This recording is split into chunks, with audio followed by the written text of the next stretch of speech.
Alrighty, so we're going to go ahead and jump right into game number 2 here.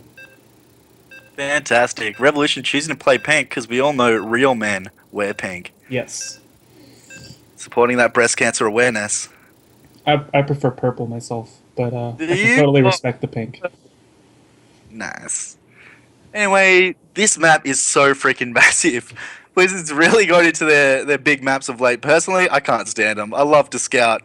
But I'm going to have to see. This might be more favored for Revolution because he does like those macro plays, as we were talking about a little bit earlier. Now, I'm going to get into this game. I will do the introductions. We do have Revolution spawning in the top left side position, who is going to be our Zerg player. And in the bottom right-hand side position is going to be Zeal, being our remaining champion. He played pretty much fantastically last game with that. Well, I guess it might have been also, people could argue that it was a blind build counter. But I think he still played it out very, very nicely. And going to send out that probe straight away from 9, looking to put that pylon down at the front again. Going to be choosing to go for this style. Yeah. They are cross positions. Yeah, I really like seeing cross map play out on this, or cross position. Yeah, this one's a good one to be cross. Actually, it feels like it just allows you to play a little bit more comfortably, a little bit less of that cheese all in sort of things happening because it takes so long for the Zerg player or the Protoss player to get it all the way across the map. And it is 4 positions, so the scout's going to be that little bit longer, which is quite nice. But I got to say, if we had Inferno pools as forced cross positions, I think I would love that map. But it's not, and it makes me cry every time. Yeah, I like Inferno pools. It's a little non-standard, but it's definitely makes for some crazy games. That's true. It's like, I'm going to go for a 16 Nexus. Oh, wait a minute, you're close spawn. I'm forked. Alright, Anyway, we're going to Forge first again from Zeal. Is he going to double scout? He's going to have to. Oh, that's nice. He's actually just tagging that little position there, having a look for that Overlord in case he was that close positions, and then he scouts cross straight away. And yep, there's that probe going to go up to the other position. So that's going to give him a pretty nice timing, considering we are seeing that 15 hatch again. Man, if Revolution gets taken out by 2 cannon rushes in a row, and this time he won't have the scout. Yeah, he's totally blind to this probe coming in. He has absolutely no vision of it. It sees the hatchery, and it just places down this pylon right here. Revolution will not... It's quite brutal, but at least he's sending the drone down now, so he's going to get the vision on that. Oh, he's got him controlling in the entrance, so he knows. But just too late to block the full wall. Cute. 3 pylon block. This is going to be able to throw up a cannon behind it. A hostile cannon rush you're seeing here. Now, will Revolution actually cancel that hatchery? It's nice though. He's trying to use the drone. The spawning pool is almost done, so he's going to be able to put up a spine probably to stop the cannons from pressing forward. It's going to be close.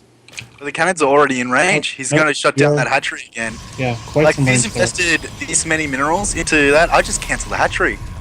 Yeah, There we go. Nice cancel timing. Though that pylon wall in with the cannon, I'm going to have to try that sometime. That's brutal. Because that is indeed a full wall right there. And he can just cancel it too if he wants to go back home. But he might leave one just to make sure that that hatchery doesn't get retaken. Though I am surprised Revolution didn't choose to sneak a drone out and then take the hatchery somewhere else. I don't think he could, though. That full wall was up with those pylons. He was... That's true. Yeah, he tried to deny the pylon wall going up, and he was just a little bit too late. He was trapped. Anyway, we are seeing that lair tech straight away, as we saw last game. There's the roach warring being thrown down as well. Though we're only going to have the 1 cannon that's going to be in range of the hatchery. So if he manages to take out that solo cannon by itself, he'll actually be able to take down his natural much easier than it would have been last game. And then it just has that second cannon to back it up. So Zeal being very diligent about scouting. He's got 3 probes patrolling his potential 3rd and 4th bases, looking for any sort of shenanigans Revolution can throw out. He has gotten that double gas in the main as well. He does not know that the response from Revolution is going to be the exact same as it was last game. But his I'm not too sure about that. Like, he can bust the front. That's the difference. So if he chooses to put this into a macro game, he can. And we know how it went last game, so I would be surprised if he goes for the Nirus network again.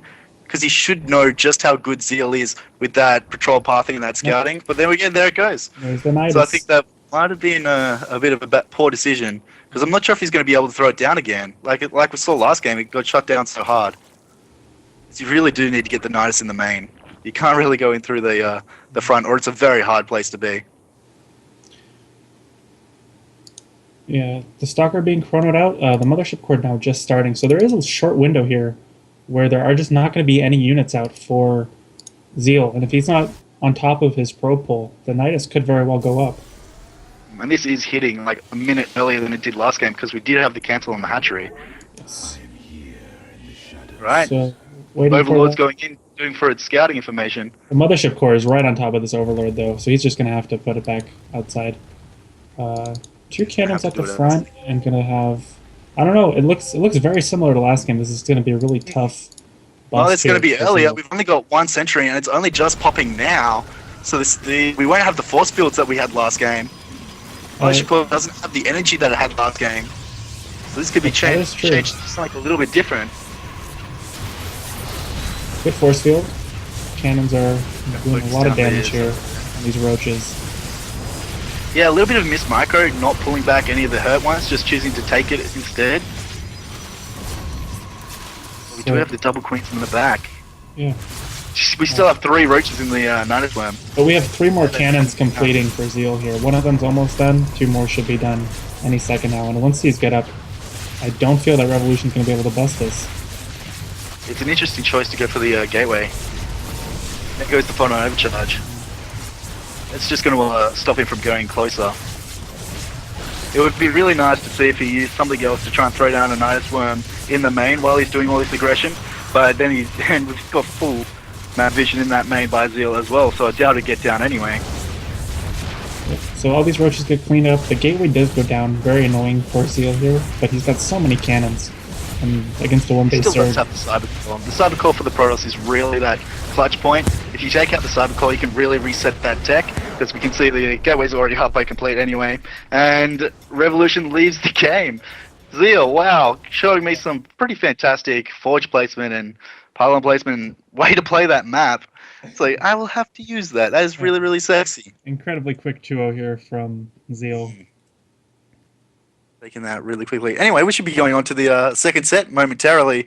And this one, I'm sure a lot of you have been waiting for. It's PiLiPiLi versus Next. Now, I'm pretty sure PiLiPiLi does need no introductions, but we might check out his statistics anyway, just because he is a sexy person. He is top 16 in GM at the moment, currently ranked 15. And his statistics look like a 51% win rate versus TAsc, a 61% versus Terran, and a 68% versus Zerg. So PVZ is looking to be his best matchup. And I'm pretty sure